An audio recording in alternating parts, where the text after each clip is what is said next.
बिस्मिल्लाहिर्रहमानिर्रहीम। अस्सलाम वालेकुम नाज़रीन, आप यूट्यूब चैनल देख रहे हैं। मैं इमरान ख़ान हूँ। ईरान ने एक दावा किया है और ये ईरानी मीडिया का अब तक का सबसे बड़ा दावा है।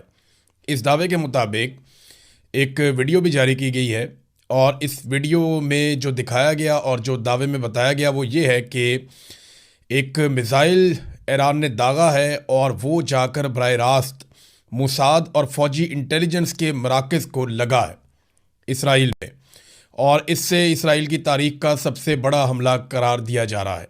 ये अभी दावा है, इसकी तफसीलात हमारे सामने आएंगी तो मैं चीज़ें आपके सामने रख दूंगा, लेकिन ये वीडियो मेरे सामने मौजूद है। इस वीडियो को मैं देख रहा हूँ तो ये नादरीन अब तक का एक बड़ा हमला रिपोर्ट हुआ है। अभी कुछ कह नहीं सकते क्योंकि जंग के दिनों में आपको पता है कि दोनों तरफ से बाद औक़ात झूठी खबरें या ऐसी खबरें आ रही होती हैं जिन्हें प्रोपेगेंडा टूल के तौर पर इस्तेमाल किया जा रहा होता है, लेकिन बहुत सारी चीज़ों की तस्दीक हो जाती है। जैसा कि मैंने आपको खबर दी थी कि सऊदी अरब में एक बहुत बड़ा अटैक हुआ है प्रिंस सुल्तान एयर बेस के ऊपर, और उसमें अमरीकी तैयारे तबाह हुए हैं। लेकिन मैंने आपको ये कहा था कि इसकी कन्फर्मेशन आएगी, और बाद में उसकी कन्फर्मेशन आई, बाकायदा तस्वीर आई कि अमरीकी तैयारे बुरी तरह तबाह हुए हैं और वहाँ जो अमेरिका का नुकसान हुआ वो बेमिसाल है। यानी $1 अरब से महंगा उनका एक ऐसा तैयारा तबाह हो गया जिस पे उनकी एयरफोर्स इन्हिसार करती है, और उसके अलावा उनके बहुत सारे ऐसे तैयारे तबाह हो गए या जुज़वी तौर पे उनको नुकसान पहुंचा, फ़ौजियों को नुकसान पहुंचा। ये रीफ्यूलिंग के लिए तैयारे इस्तेमाल होते थे। बहरहाल एक और बड़ी खबर है, इस खबर को अगर आप उस तरह समझेंगे जैसे मैंने समझा तो आपको बाद वक़्त हंसी भी आएगी। अरब ममालिक ने ज़ेलेंस्की को बुलवाया। अब यूक्रेन की लड़ाई चल रही है रशिया के साथ, लगभग 4 साल हो गए। 2022 के फरवरी में ये लड़ाई शुरू हुई थी, गालिबन 3 फरवरी को 2022 में ये लड़ाई शुरू हुई, और ये लड़ाई तब से लेकर चल रही है आज तक, तो 4 साल से ज़्यादा हो गए हैं। इसमें रशिया ने बहुत सारे इलाकों पे कब्ज़ा कर लिया है और यूक्रेन को पूरी दुनिया की सपोर्ट मिल रही है। रशिया अकेला लड़ रहा है यूक्रेन से, यूरोप यूक्रेन को हथियार देता है, पैसा देता है, मदद देता है, अमेरिका भी यही करता है, और नेटो पूरी मदद कर रहा है यूक्रेन की, जबकि रशिया जो है वो अकेला यूक्रेन के साथ लड़ता चला आ रहा है। अब यूक्रेन ने यह दावा किया कि उनके पास ऐसे कुछ सस्ते और छोटे ड्रोन्स मौजूद हैं जिनके साथ वो निशाना बना सकता है शाहिद ड्रोन से, जो अमेरिकन फ़ौज के लिए बड़ी प्रॉब्लम बन गई। अमेरिकी फ़ौज ने भी ये कहा, उनके जर्नैलों ने ये कहा, उनके जितने दिफाई तज्ज़ियाकार हैं उन्होंने भी ये बात की, और अरब ममालिक भी इसी बारे में सोच रहे थे कि ईरान का इंतहाई सस्ता शाहिद ड्रोन ये काबू क्यों नहीं आ रहा। यानी इतने महंगे इंटरसेप्टर मारे जाते हैं, इसके बावजूद ये ड्रोन एक तो है बहुत सस्ता, दूसरा महंगे तरीन इंटरसेप्टर मिसाइल इस्तेमाल करने के बावजूद ये काबू नहीं आता। तो इसमें ज़ेलेंस्की ने यह दावा किया कि हम इन्हें काबू कर सकते हैं, हमारे पास ऐसे ड्रोन्स हैं इसके मुकाबले में जो इसको जाके टकरा के हवा में तबाह कर देंगे, और वो बहुत छोटे छोटे ड्रोन्स हैं।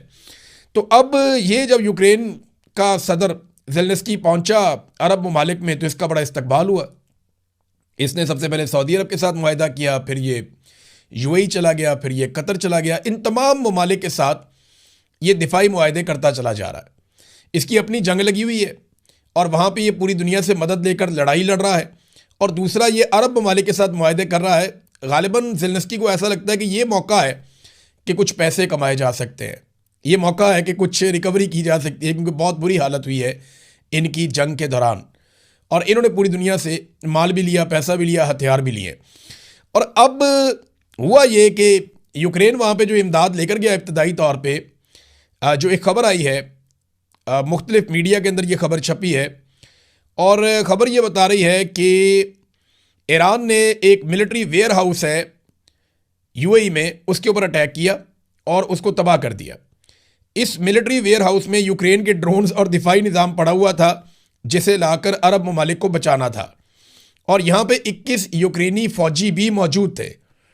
और ये बाकायदा आलमी मीडिया ने कहा कि जो फ़ौजी मौजूद थे इनके बारे में नहीं कहा जा सकता कि ये कत्ल हो गए या बच गए, लेकिन ये वहाँ पे मौजूद थे। और जो ड्रोन्स और फ़िज़ाई दिफाई निज़ाम यूक्रेन ने दावा किया था कि वो अरब ममालिक को बचाएगा, उसका बहुत बड़ा नुकसान हो गया।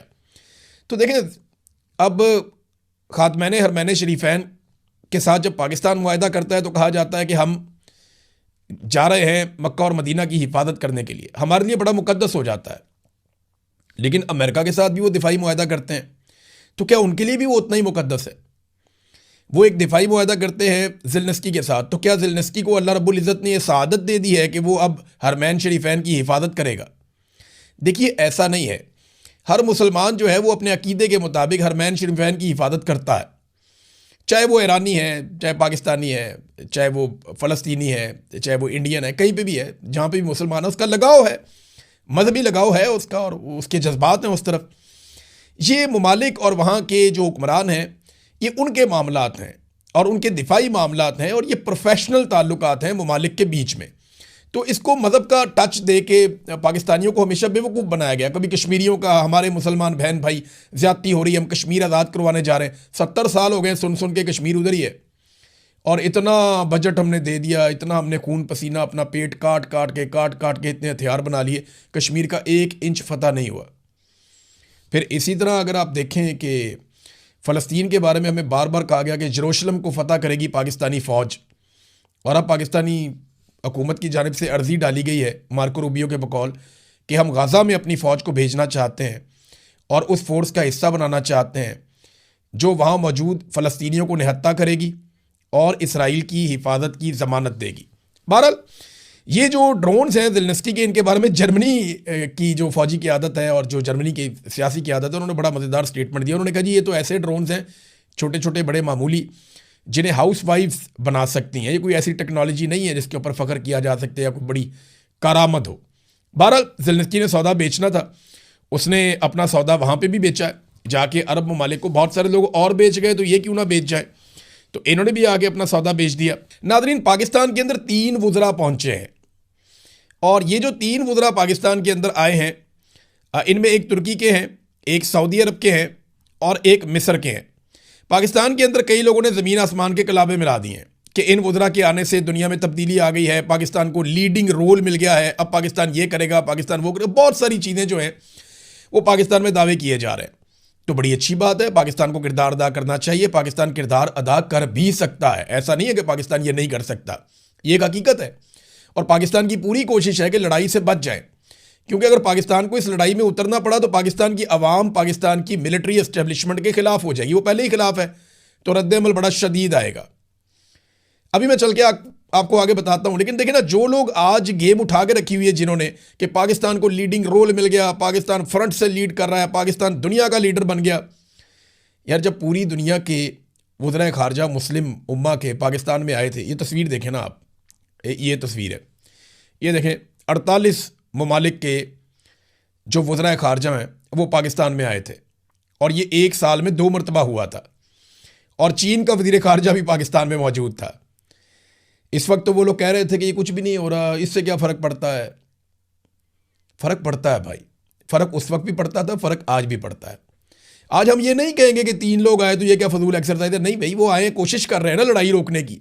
तुर्की भी कर रहा है, मिस्र भी कर रहा है, पाकिस्तान भी कर रहा है, क्योंकि लड़ाई किसी को वारा ही नहीं खाती, सारे इस लड़ाई को रोकना चाहते हैं। और पाकिस्तान के लिए प्रॉब्लम यह है कि पाकिस्तान ने एक दिफाई मुआहदा कर दिया सऊदी अरब के साथ, कौम को बताए बगैर, कौम को अंधेरे में रखकर इन्होंने दिफाई मुआहदा कर लिया। पता नहीं क्या मुआहदा किया हुआ है, इनके ऊपर दबाव है कि लड़ाई लड़नी है।